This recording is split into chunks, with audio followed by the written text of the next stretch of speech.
කාමරේට එනකොට එයා එල්ලිලා හිටියේ. මම උදව් ඉල්ලලා කෑ ගැහුවා.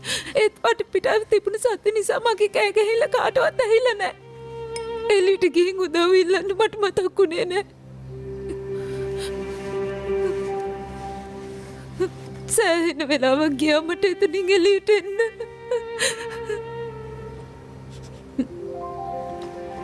මොකද මං ගොඩක් පුංචි ළමයි. මං බය වෙලා හිටියේ.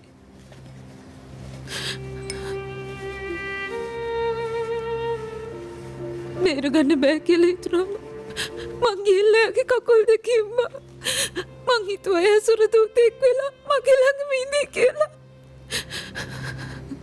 කකුල් දෙක සීතල වෙලා එයා මාව දාලා ගිහිල්ලා. මගේ තාත්තට ඒ විදිහට මැරෙන්න උනේ ඔයා හින්දා. එහෙම එකේ මම මොකටද ආව බලන්න හොස්පිටල් එකට එන්නේ?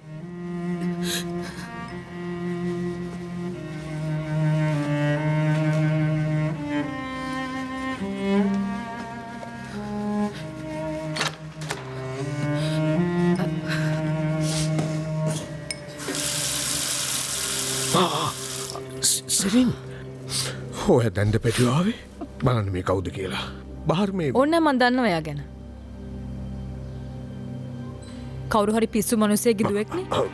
හරි හරි අපි මේ දොර වහලා දාමු. හරි හරි අපි ඔය කතාව නතර කරමු. අපි කෝපි එකක් බොමු. කෝපි හොඳයිනේ. අපි කෝපි බොමු. කොහොමද හොඳ? කළුවට බොනවද? කිරි දාලා බොනවද? කියන්න. එයා ඔයා හිතන් ඉන්න විදිහ කෙනෙක් නෙමෙයි.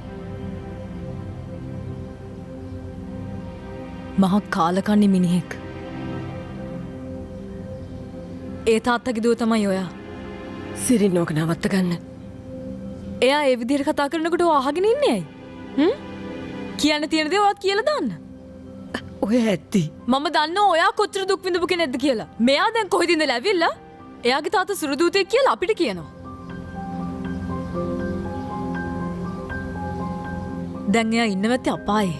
සිරින් ඔක නවත්ත ගන්න. ඔයා මේ කිසි දෙයක් හරියට දන්නේ නැහනේ. නෑ තාත්තා මං හැමදේම දන්නවා. ඒව දැනගෙන අවුරුදු ගාණක් වෙනවා. නැන්ද මට හැම දෙයක් ගැනම කිව්වා. ඔය ඇත්ති පුතේ. ඔයාගේ මහලොකු තාත්තා මැරිලා තියෙන්නේ මගේ අම්මා යාව අතහැරලා දාලා ආපු හින්දා නෙමෙයි හරිද?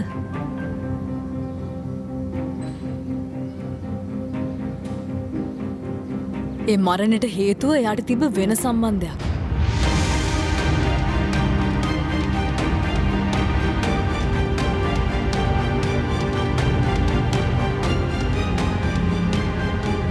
අම්මව බැඳපු දවසෙත් එයා අම්මව තනියම දාලා ඒ අනිත් ගෑනියව බලන්න කියලා තිබුණා. ඒ ගෑණිගේ නමම තමයි ඔයාට එයා දාලා තියෙන්නේ.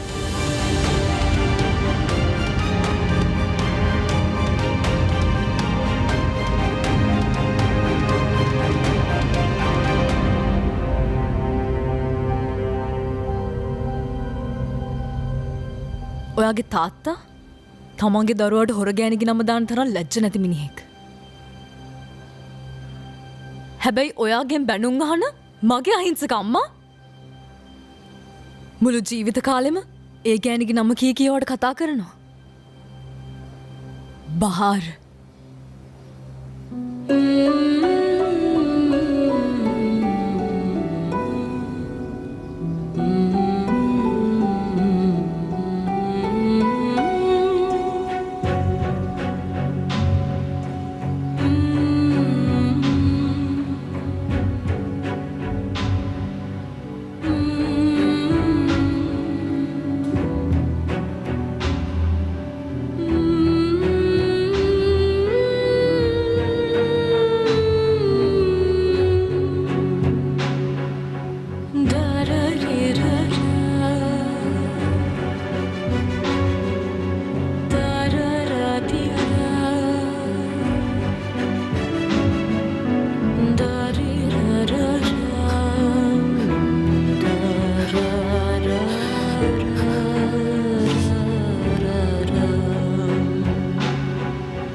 හොඳට සංග්‍රහ කළාට ස්තුතියි. කෑම හොඳට තිබුණා. හරි රසයි. මේ පුතේ මේ ඔයා මේ ප්‍රශ්න නිසා මේ නැවිත් ඉන්න එපා. ඔයා ඕන වෙලාවක ඉන්න. හොඳේ?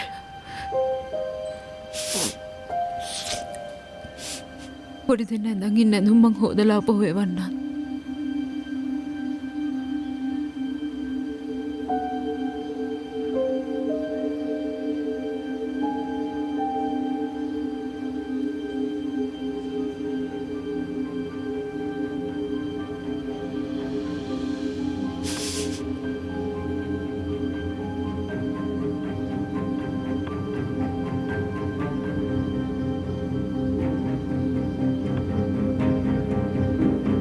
මං ගිහින් එන්න.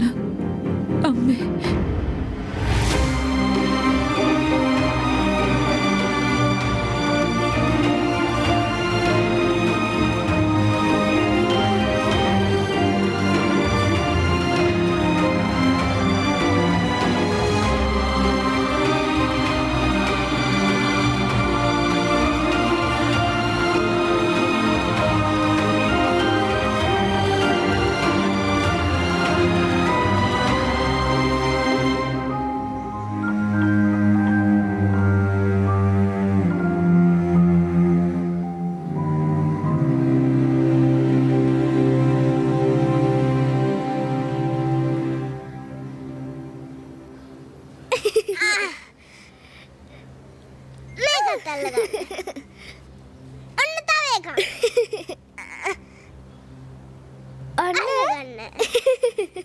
ඔන්න තව එකක්.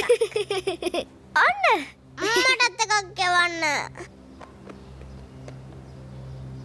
අල්ලගන්න.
ඔයාගේ මහත්තයාත් මැරුණා.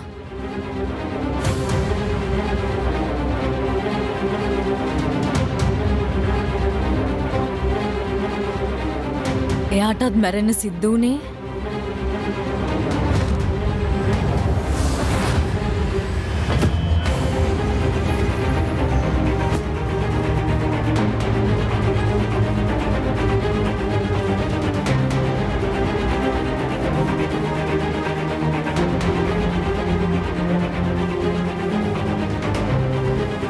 ඔයාගේ තාත්තා වගේම ගෑනු පස්සේ ගිය නිසා.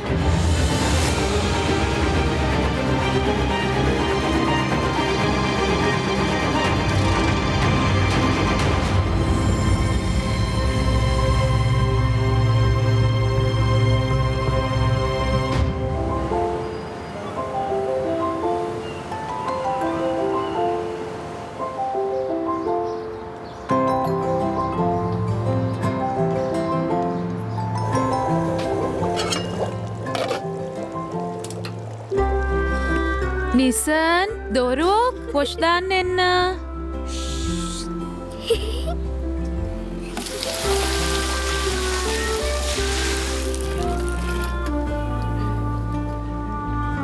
නිසන් දොරුක්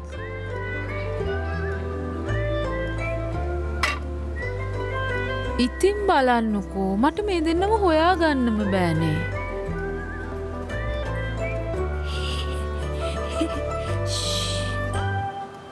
මෙන්න ඉන්නවා එක්කෙනෙක් හැංගිලා. හැංගිලා මගේ බෙරෙන් නේද හැදුවේ? ඒක කොහෙද මාත් එක්ක එනවා එළියට? මම වොස් දාන්න ඕනේ. මගේ ළඟ සුවඳයි නේ. ඔයා ගාව සුවඳයිද? මටත් බෑ. මං ගාවත් ගඳ නැහැ. අම්මට ඕන නම් කොයි ඉබල බලන්න. සුවඳයිද ගඳයිද කියලා? ඔයන්න රෝස වලක්කගේ සුවඳයි තමයි. ඒක තමයි වොස් දාන්න ඕනේ නැහැ කිව්වේ. ඒක නිසාද? ඒ උනාට මල් වලට වතුර ඕනේ නේ. මේ පුතු ගවන්න එපා. කොනිසන ඔය බෙන්න. මොන්නම් ආසම නෑ ගහ හොදන්න. වතුරත් සීතලයි. ආච්චි අම්මලගේ බාත්රූම් එක නම් හරිම ෂෝක්. මං ඔයාලා දෙන්නව ඉක්මනට සෝදන්නම්. එතකොට පොඩ්ඩක්වත් සීතල දැනෙන එකක් නෑ. මං ආවා. හොඳ වෙලාවට ඔය ආවේ. මං කොමඩ කැපුවා. ආ තියන්න මං කන්නම්. කාලා ඉවර වෙලා මාත් එක්ක shopping යන්න එනවද? බෑ මට ගිහින් ගන්න මොකුත් නෑ. ඔයා මුකුත් ගන්න ඕනේ නෑ. නිකන් මාත් එක්ක ගිහිල්ලා එමු. හොඳ දෙයක් තිබුණොත් ඉතින් ගන්න බැරිය. අනිත් එක මේ දවස්වල ඩිස්කවුන්ට් දෙනවා. ඩිස්කවුන්ට් දෙන්නේ නැත කවද්ද ඉතින්? අනික මොකද මේ මට එක එකේ වරන් දෙන්න හදන්නේ? මං කොහෙන් අඳින්නද ඔච්චර? ඔයා ඉස්කෝලේ යනවනේ. කොහෙද මං ඉස්කෝලේ යන්නේ? ආර්ට් ක්ලාස් එක විතරනේ තියෙන්නේ. මට නම් ඒ දෙකේ වෙනසක් නෑ. ඔයාට ඔච්චරට මොනකමක් තියෙනවා නම් shopping යන්න මං එන්නම්. හැබැයි මට මහන්සියි අම්මේ. ටික වෙලාවක් දෙන්න මම wash දාන් change කරන් එන්නම්. හරි පුතේ.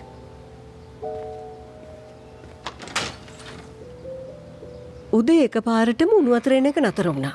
ආයෙ ටිකකින් හරි ගියා. හීටර් එක බලව ගත්තොත් හොඳයි නේ. කලිනුත් දවස් දෙක තුනක් වුණා. මං ඒක බලවන්නම්. බාරලා ගෙදර වෝටර් හීටර් එකක් නැහැ. එයා ළමයින් වුණාවන්නෙත් ලිපෙන් වතුර උණු කරලා ඒක හරි කරදර වැඩක්.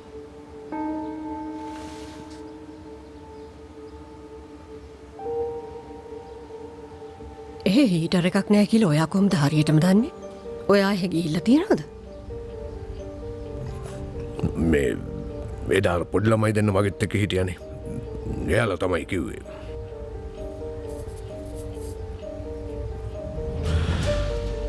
බාහිරදා ඔයාගෙන් සමාව ගන්න හිතාගෙනයි මෙහෙ ඇවිල්ලා තියෙන්නේ.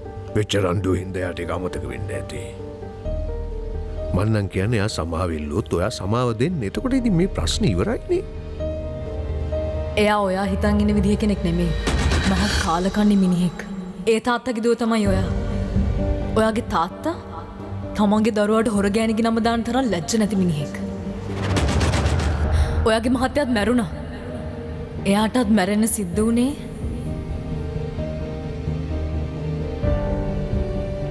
ඔයාගේ තාත්තා වගේම ගෑනු පස්සේ ගිය නිසා. සිරිනෝක නවත්තන්න ළමයෝ. මම නෙමෙයි යම් නවත්තන්න ඕනේ. ඒක මෙයාට කියන්න. සිරින් මං ඔයාට කිව්ව නේද කටවා ගන්න කියලා තේරෙන්නේ නැද්ද? ආ? මේ ආපු හින්දානේ මේ සේරම ප්‍රශ්න. ඔයාගේ මිනිස්සුත් ගෑනුන්ගේ පස්සේ ගියා. එහෙම ගිහලා ප්‍රශ්නයක් ඇති වුණා. නවත්ත ගන්න.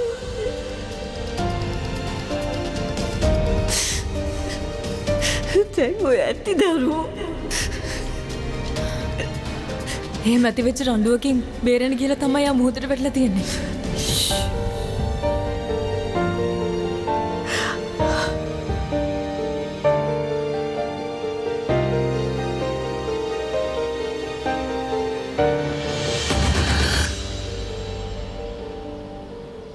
හරියට මේ දේවල් දන්නේ නැතුව එම කතා කරපු එක නම් වැරදි තමයි. හැබැයි මම දැනගෙන හිටියා කවදා හරි දවසක බහරුයි සිරිනුයි හම්බුනම ලොකු ප්‍රශ්නයක් වෙනවා කියලා.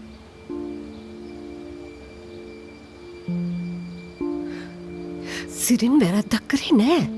එයා එහෙම කරේ බහාරට බනින්න එක නවත්තන්න. විශ්වාසද? නැතුව අනිතක ඔයා හැමතිස්සෙම මේ දරුවට දොස් කියනවා. මොකක්ද හේතුව? මට කියන්නේ එයාගේ හැම වැරද්දක්ම ඔයා ඉවසන්නේ මොකද කියලා. ඔයා කිසිම දෙයක් එයාට කියන්නේ නෑනේ. එයා අතින් වුණ වැරදිව ආයාට නිවැරදි කරගන්න දෙන්නේ නැත්තේ මොකද? මොකද ඒ මගේ දුව. බාරුත් ඔයාගේ දුවනේ.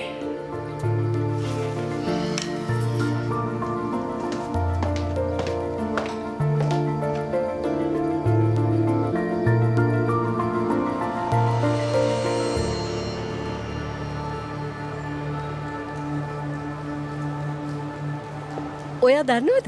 ඉස්සර ඉඳලම තාත්තා කොමඩු කනකට ඇටයින් කරන්නේ. ඒවත් එක්කමයි කන්නේ. ඇයි එහෙම කන්නේ? එයා හිතන් ඉන්නේ ඒවා හරි ගුණයි කියලා. මොනවා හරි කාලා බලලා අගුණයක් නැත්තම් ඕන දෙයක් වෙච්චාවි කියලා ඔහේ කාලා දානවා.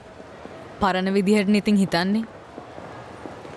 මොන පරණ විදිහක්ද? අන්න මේ ළඟදී ස්ලිම් ෆිට් ෂර්ට් එකක් අරන් තිබුණා. නෑ. නෑ. හිතා ගන්නවත් බෑ.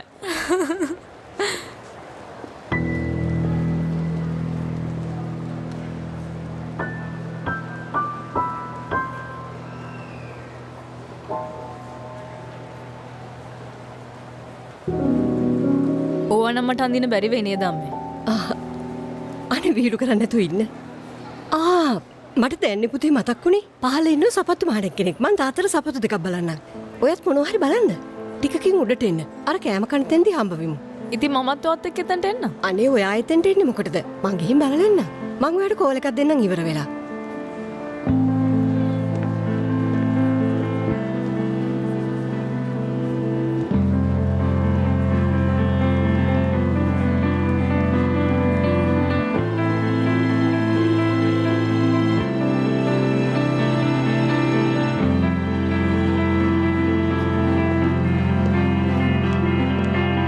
Excuse me. water heater එකක් බලන්න. අතන තියෙන විස් බලන්න. මේක කීයක්ද?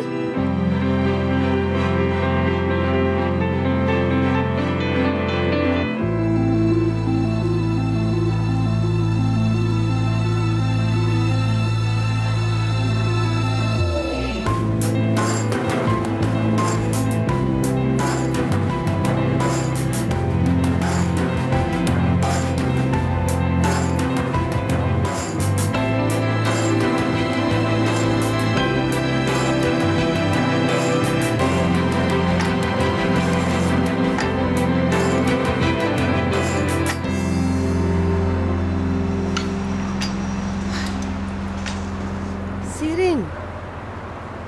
ඇයි මොකද දරුවෝ මේ එළියට වෙලා ඉන්නේ? අපි අර ඇතුළට යමුකෝ. නෑ මං හිතලමයි මෙතන වාඩි උනේ. මෙතන හුලන් ටිකක් හරි වදිනවනේ. කමක් නෑ.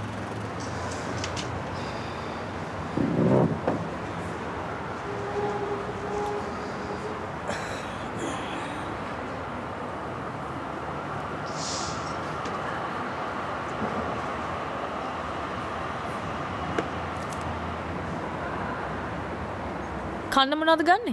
මට නම් තේ එකක් තිබුණාම ඇති. ඔයාට ඕන දෙයක් ඕඩර් කරලා ගන්න.